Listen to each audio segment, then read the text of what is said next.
Hello साथीहरु, स्वागत छ तपाईहरुलाई मेरो न्यू भिडियोमा। यदि तपाईहरुले मेरो भिडियो हेर्नु भएको छैन भने चाहिँ अवश्य पनि हेर्नु होला। अगाडिको भिडियोहरु पनि हेरेर साथ सपोर्ट र माया गरिदिनु होला र यो भिडियो पनि अन्तिमसम्म हेर्नु होला। अन्तिमसम्म हेरिसकेपछि लाइक, कमेन्ट र सब्स्क्राइब गर्नु होला। यो पछाडिको ब्याकग्राउन्डले नै तपाईहरुले थाहा पाइसक्नुभयो। कुखुरा कराको आवाजले पनि थाहा पाइसक्नुभयो कि म गाउँमा छु, गाउँमा आएको छु भनेर। हाम्रो चाहिँ यहाँ गाउँको भान्सादेखि यस्तो राम्रो मौसम देखिन्छ, यस्तो राम्रो भ्यू देखिन्छ। तर यो भन्दा कस्तो राम्रो देखिरहेको थियो अघि। अहिले चाहिँ यो सबै पानी पर्ने यो कालो कालो बादल आएर छेकिसक्यो।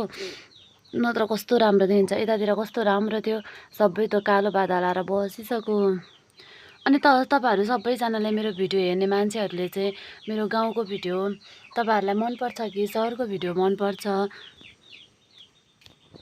अनि तपाईहरुले चाहिँ आज भर्खर मात्रै यो मेरो भिडियो फर्स्ट टाइम हेर्दै हुनुहुन्छ भने चाहिँ सबैजनाले साथ सपोर्ट र माया गरिदिनु होला र अन्तिमसम्म हेरिसकेपछि लाइक, कमेन्ट र सब्स्क्राइब पनि गरिदिनु होला र अगाडिको भिडियो पनि हेर्नु होला।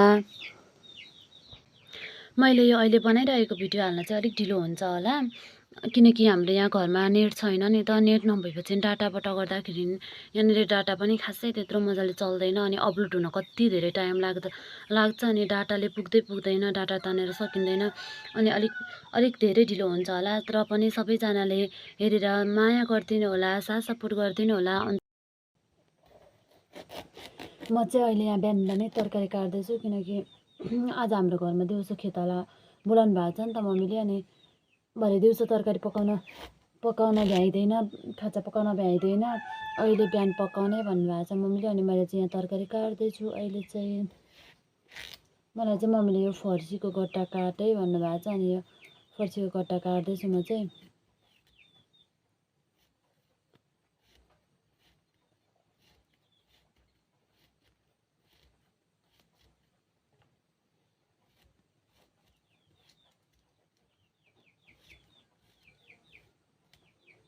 मैले चाहिँ घरमा सब्जी काटिओरी यहाँ तल गोठमा झरेको छु। सब्जी चाहिँ मम्मीले पकाउँदै हुनुहुन्छ।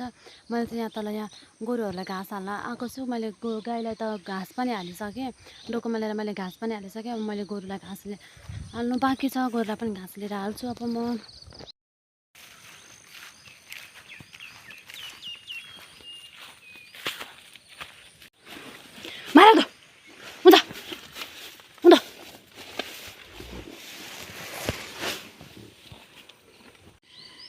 मैले गोरु गाईलाई घाँस पनि हालिसकेँ। घाँस पनि चाहिँ गोरु गाईले पनि चयन गर्दै घाँस खाँदैछ। अब म चाहिँ जान्छु त तरकारी टिप्दै जानुपर्ने छ बारीबाट।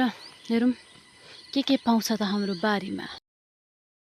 म चाहिँ अहिले यहाँ पशुहरूलाई घाँस हालेर यहाँ बारीमा फर्सी अनि मुन्टा, गट्टा अनि काँक्राहरू टिप्दैछु नि त। तर यहाँनिर कत्रो ठुलो काँक्रा क्या राम।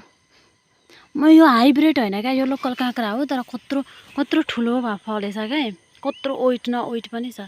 म आफै छक्क परेँ, मैले यसलाई आजसम्म देखेको थिइनँ।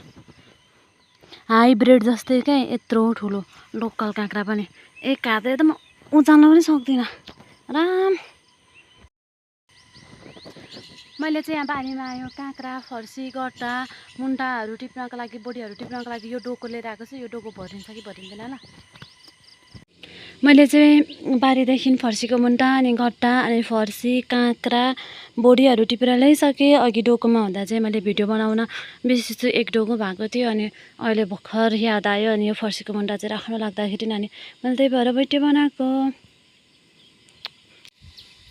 यो भित्तामा चाहिँ जति गरे पनि कति साह्रो चाहिँ झार पलाएको। आज अब जति झार पलाए पनि उखाल्नै पऱ्यो, कति धेरै आँगनमै पलाइरहेछ। अब यो झार चाहिँ म उखाल्नु पऱ्यो।